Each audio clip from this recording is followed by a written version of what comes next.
All right, guys, we got another question here. A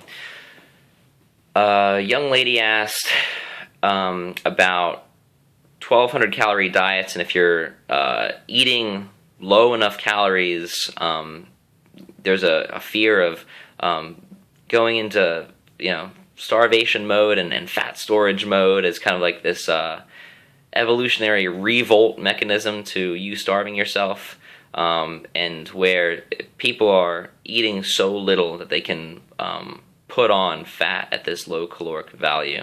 So there's a lot of confusion about this kind of stuff, and I actually have a story that's pretty close to home on this one. So here's the general thing. Your metabolism is dynamic. It's plastic. It will change and adjust to what you present it with. So if you're looking to speed up your metabolism, guess how you do it? You eat more food, or you build more muscle. It's probably good to do both. They happen together after all. And if you want to slow down your metabolism, stop eating as much food. There's a lesser demand of the processing of this food, so your overall metabolism slows down, as we say. So during my last competition prep phase, over the course of about 22 weeks, I eventually got myself down from, 35-ish hundred calories, all the way down to 1,200.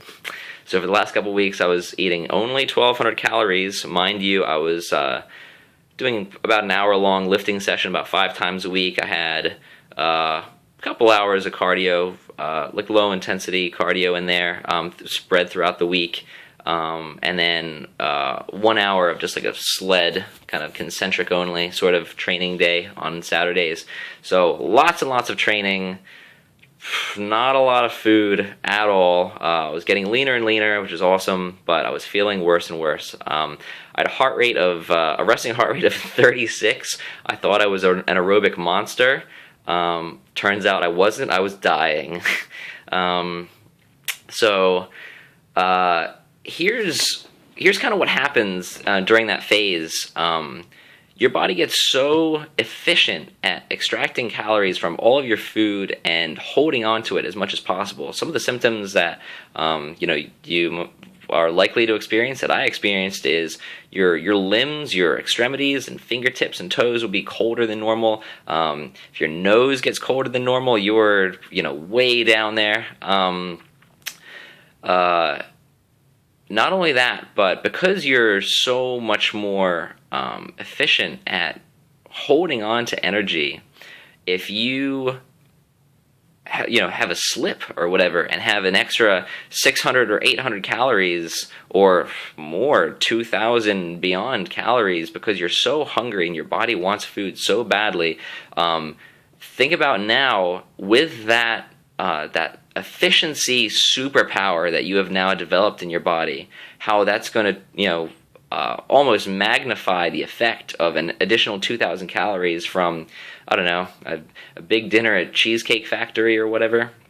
So on the flip side, if you're eating 3,000, 4,000, 5,000 calories a day, if you've ever had that experience and known someone who has, you've maybe noticed in them, or they've maybe complained of just being hot all the time and sweating for no reason, because now on the flip side they have zero efficiency. Their body doesn't want to do anything with these calories. It wants to get rid of them.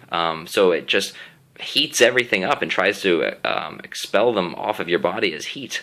So when you're down in this super low calorie level, you have almost this perfect storm happening where you're super, super hungry. You're probably thinking about food an awful lot and craving really junky food that has lots of fat and sugar, just because they kind of respond, evolutionarily we respond to those highly palatable, energy-dense foods.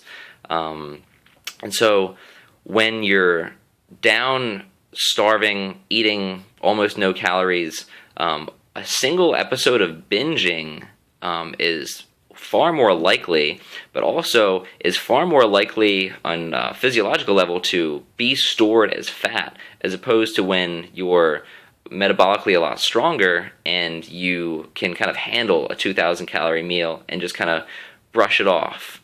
So is it the 1,200 calories that makes you gain weight? I don't know. That sounds kind of far-fetched to me, but it does, really create the perfect storm for where if you slip, you will certainly gain lots and lots of fat very, very quickly. And so the appropriate way to deal with that is to, have a very strong plan and make sure that you are using these things in phases so that you can use the fat burning effect of lower calorie diets, as well as bringing yourself back up to more metabolically healthy levels, so that you can do it again rather than just drop down, tank, and set yourself up for faster fat gain and undoing all of your progress that you've ever seen before.